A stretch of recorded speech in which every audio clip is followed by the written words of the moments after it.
Hello and welcome back. So this is really an impromptu video. I was kind of just playing World of Tanks, to be honest, and as everybody knows, I've really had a love-hate relationship with this T54 Lightweight. It's a great tank. I just haven't been doing that well with it in the last few weeks. And well, I played a game, and I'm pretty happy with it. It's a game that really does showcase the pros and cons of this tank very well. And it's something that I was meaning of doing a tank review on this and posting it today on Friday. And I thought, after playing this, I think this does it justice. I think this does it really well. But anyways, to talk a little bit about the tank. Well, first of all, actually, let me get this thing loaded in more. So, basically, this is a Tier 8 Russian light tank. It's such a good tank, to be honest with you. Has a very good gun, very good mobility, better armor than most any other light tank of its tier. Meaning, the gun is 100mm, 250 damage, 175 pen, 6.3 second reload. You're almost at 10 rounds a minute, meaning you're almost at 2,500 damage per minute. For a light tank, it's nuts. I can almost kill 2 of these in a minute. That's crazy. So by it having double the damage of its HP, that's really significant for a light tank. Most light tanks don't have that at all. Like the 1390 is not anywhere near that. Neither is the T49. Well, technically the T49 is a different thing with its whole derp gun. Anyways. But this thing will go 60 kph. This thing does have, I believe it's like 24 or 22, maybe even 26 horsepower per ton. It's really good. If I'm correct, it's 32 tons with like 700 horsepower-ish. Big thing, 80mm of frontal armor, sloped at these angles. You can get effective over 100, sometimes 120, even 140. The turret, well, quite frankly, it's the T54 turret, which means you do have bits that are 120, 150 millimeters thick, but plus the sloping and everything else, you can get over 200 millimeters of thickness, or effective thickness, out of the turret. It has a standard 390 meter view range, which is somewhat standard among a lot of light tanks. The exceptional ones have 400, even 410. But anyways, let's get into the replay. So we are on Erlenberg, which this is an old map that was redesigned, I believe, in 9.4, 9.5, and this area was changed. I've liked it a lot more since. I think the redesign was fantastic. But we're on this map. Now, mind you, this is a Tier 9 high game. This is absolutely the best matchmaking you are ever going to see. It's literally 2 Tier 9s per side and a crap ton of 8s and 7s. So really, take this game and look at it in terms of what this thing's capable of in a good game, not in terms of every game you play.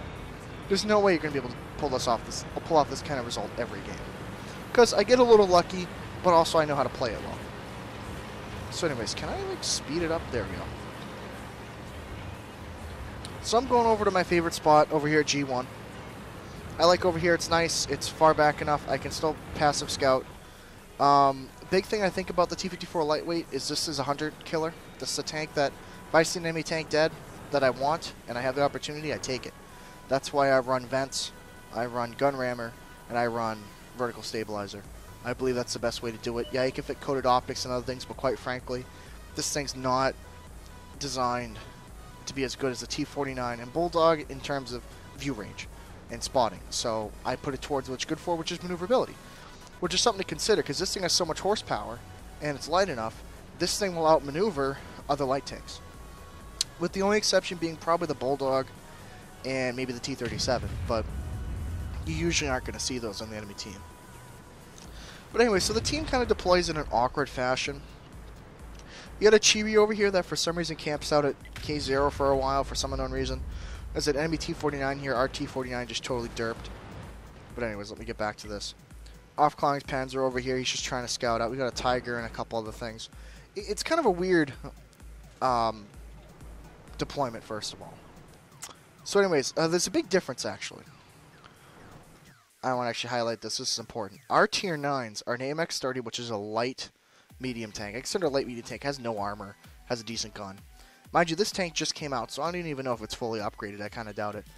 And a GW Panther on our team versus an enemy E75, Object 704, and M5355. They have an extra Tier 9. That extra Tier 9 is an artillery. And actually, the extra Tier 9, you consider it the artillery, or you can consider it the Object 704. That's a big difference. That is the Object 704 that has the big gun, can do 750 damage. Basically, its shot will not bounce this game. So we're at a disadvantage from the start, but you'll see how it develops. So I'm just kind of looking around, you know, trying to see what's going on. Now, I know there's a T69 and a T49 straight up ahead over here. There's a T49 again. We're going to see a lot of that enemy T49. By the way, props to the other T49 driver that's on our team. Frodo RB from the Jimbo clan. Oh, that's a good clan. He ends up helping me out a lot in this one. We end up working out pretty well. But anyways, so we're just kind of hanging out right now, kind of looking around. Now, if you notice on the 9-0 line, there's really not much happening. This is kind of a lull in the battle. No one's scouting each other. No one's seeing anything. Everybody's just kind of maneuvering. Now, there's a big difference because the enemy has an E75, which is arguably the heaviest Tier 9 heavy tank with the best armor, with one of the best guns. And they have a Tier 9 tank destroyer, which is the most mobile, actually probably the second most mobile Tier 9 tank destroyer, with arguably one of the best guns. And then the M53-55, which I would say is probably the best Tier 9 artillery, if not maybe the Batchat 155-55 might be comparable, but I think the M53-55 is better. Its gun is just better. Against our AMX-30, which is unproven, and our GW Panther. So I put a fire out shot in the IS, it just bounces off. You see it just go straight up in the air. Gonna try another shot. Nope. And I figure, screw this. You know what? I'm gonna go in. I'm gonna kill this guy. Even if I see the T49 or the T69, I can handle him. Granted, they're both Tier 8, but if you play it right, you can handle either one of them. The T69 is more of a problem because he can one-mag me, but the T49 cannot one-shot me. So I go to take the IS, and the artillery says no. Go to shoot the T49, and bad gun depression. This thing only has 3 degrees of gun depression. So I do not hit the T49. T69 bounces off me because of my really good turret armor. He bounces off the side right here where the pink is. Anyways, let's get back to main view. Just kind of driving along. Notice on the 9-0 line over here, there's a lot of tanks over there. Notice what happens to all these guys. I go to push the T49, realize I don't want to do it alone. And then I see there's an ally Pershing coming up behind me, and we say, you know what, we're just going to do it. We're going to go for it. Just take him out. T49 fires on our ISU, pulls back, try to shoot him, can't get a shot, pull down, I auto-lock, bang, hit him, Pershing hits him, he's done. T69 in the background, don't really care. I want to move to spot things, and I spot an M12. And my first round misses because of reasons. And, oh my god, yeah, that scared the crap out of me, by the way. I almost totally went to the river. First shot in the M12 hits. Pulling back. Oh, didn't want to get hit. Hit the M44. Doing some decent damage. Now, bad gun depression yet again. I wanted to get that shot off, figuring out, give it a try, but went way over. So you know what? Grab this M12. He's gone. M53-55. I think, oh my god, maybe he's looking at me. I gotta back off. So I kind of hide. I knock those trees over and then go forward, figuring he might guess that I went that way and shoot, but he doesn't. So I wait a little bit. Something I want to give you a note. This is an in-game win 8 counter. By the way, if anybody wants the mod pack that I use, let me know, and I can make a copy of it and do all that. Right now, no one's really requesting it, so I'm not going out and doing it, but I can. I have no problems. This is included in it, and this is an in-game win 8 and in-game damage.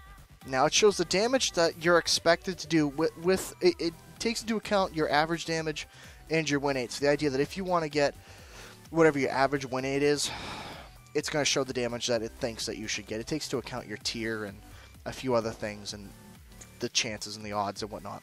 It's a pretty good idea of if you want to be a half-decent player in the mid-range in terms of the win 8 scale, then try and shoot for the numbers that it gives you. Now, granted, quite frankly, it isn't that hard to do well in this game anymore, depending on the tiers you run in the tanks and whatnot.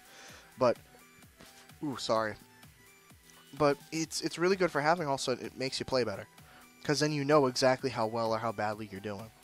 Like, you can have some games where you think you do a lot of damage, and you realize, oh, my gun does like 100 damage, because I'm in a Bulldog, and I fired 12 shots, but I'm not in an ISU. So, it's something to consider. It helps you really figure out how you're averaging in-game. Anyways, let's continue. So, just looking around, trying to play a little safe here, and pushing forward. Spot the M53, Bang. Put a shot into it. By the way, this gun is a I believe it's a 2.3 second aiming time. Might be 2.1, but I believe it's 2.3. Put a shot at the M44. Alright, we're at 2 kills, 1100 damage. Got a 1700 1.8, which is more than average. It's actually a very good rating. Put a shot into the 1390. He's not happy. At this point, I'm kind of sitting here thinking, is he going to pop out? Is he not? I don't know. I don't know what's going to happen. Maybe not. We don't know yet. Okay, and we lost the KV3. And we lost the T54. Well, we're only down 6-10. It can't be that. And there's a KV3. Well, we're down 6-11. We have a chance? Maybe? I don't know. We can try. I've come back from worse. I truly have come back from worse. Alright, there's the enemy challenger. I go up to pull a shot on him. And bang. T49 hits him. By the way, good shot, T49. That's like a 450-meter shot. I see T69, and you know what? I'm going to snag him. It's kill number 3, 1400 damage. In this T54 Lightweight, I could say if you can average 1400 damage, you're on your way to becoming a good player. Anyways, 1390. Now, oh my god, I screwed up. Wrong button. Basically what happens is my shot bounces, and nothing else happens, really. That's basically what happens. Wrong button. But, no, basically I shoot the T39, and an ISU bounces off my hull. Something to point out, because I had the hull angled so much, the ISU shot came in and just bounced right off, because I was looking at it from down here. And the effective thickness of that's way over 200. Something to consider when you artificially angle the armor on this thing. It's actually quite good. So, I'm sitting here thinking, I'm going to stick with this T49 buddy. Oh my god, Object 704. Don't shoot me. Don't shoot me. And my shot bounces off. Critical hit does nothing. T49 tries to go over to handle him. And I see, ooh, T44. Oh my god, ISU. I got to kill the T44 right now. Bounce off the T44. T44 gets a shot into me. Fine. Big deal. That's okay. I shoot him. He's dead. Blow my tracks off. Okay, whatever. Just keep going. Just keep going. Do not stop. I know there's an ISU over there. He scares me. So I figure I'm going to go up over here. You know, I'll go up. I'll flank the ISU. Worst case, he gets... Oh, my God. KV3, back off. Now, you put a shot into him. I know his turret traverse ain't very good. So I just let him shoot. He misses. And, well, just finish him off casually. Because he's no threat. That's kill number 5. 2200 damage. Well, there's an ISU. And I figure, you know what? This is what you do. You can't beat him. You track him. And you just go around him. Because here's something not many people realize is that I'm willing to bet that at this point in the game, the ISU has already burned up a repair kit. Now, here's a 1390. This tank is the enemy of the T54 Lightweight. If he's firing premium rounds, I'm probably not going to bounce any of his shots, and he can kill me in one mag. But remember how I said this thing's fast, and it's heavier than the 1390, obviously, and it has more horsepower and more armor? Well, use it to your advantage. Now I'm a 2-shot. Now I'm a 1-shot. He's on 28 health. You know what? Bang. It's that simple. So we're at 2800 damage. He had a 6700 1.8. And I'm at 7 kills. That's a respectable result so far. Now the T49 driver, I have to stop this here. Think about this tactically. I'm a 1-shot, he's a 1-shot. We know the E75's there, and we know the M5355 is there. Both of us should have gone down here, up to there, spotted them, and shot at them from long range. But there also ain't much time left on the clock. There's only about a minute. So then this comes into play, what are we going to do? Well, T49 decides to rush, and I understand he thinks the game is lost. I just wish he had, because, well, he rushes in, he tries to do what he can, and he gets annihilated. He says help for some unknown reason, because how am I going to help him? And bang, he's just going to get annihilated by the User joined your channel.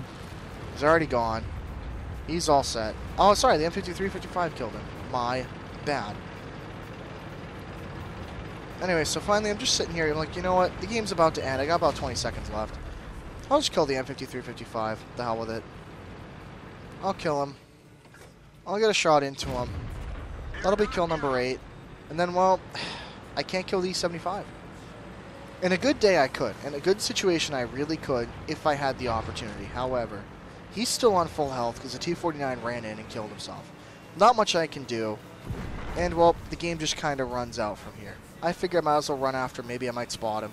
And, well, I do spot him, but not enough time to shoot him. Bang. Game over. So, the results from this game were actually quite good. This was a 8,000 win 8 battle. I did about 3,055 damage. Not much in terms of spotting, though, which is a very common problem, the T54 Lightweight. Compared to the spotting range of all the other light tanks in that tier, you're not going to be spotting compared to them. If you're the only light tank, yeah, sure, you will outspot a KV4, which has like 350 view range. But yet again, I really believe that this tank is really a hunter-killer.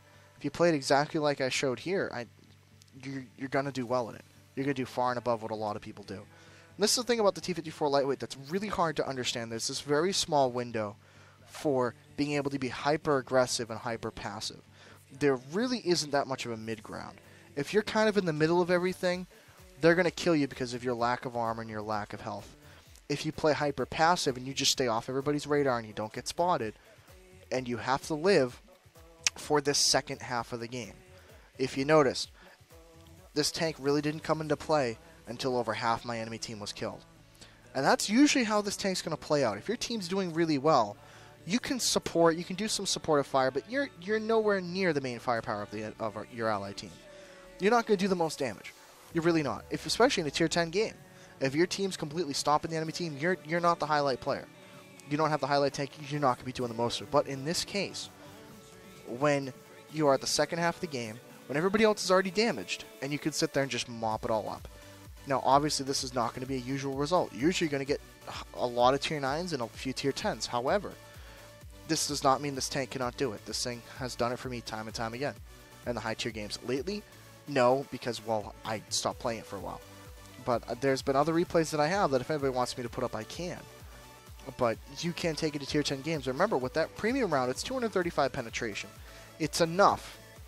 If you know the weak spots of any other tank, you can pen the front of basically every other heavy except the tier 9 VK 4502B, because that thing's just overpowered right now. But even the lower plate of the E75, you can usually pen. If he over angles it a lot, then you aren't going to pen it, but you shouldn't be facing him from the front. But what I'm saying is you can still make it work. What kills this thing is your money. You do not make money in this thing. If you end up getting into a game like this, quite frankly, you're going to be using some premium rounds. On that Object 704, typically that premium round would have gone through. If I deal with the E75, I'm not using my standard rounds. Because even if the E75 only angles a few degrees, my 175 pen will bounce off. I think his side armor is like 140, 150.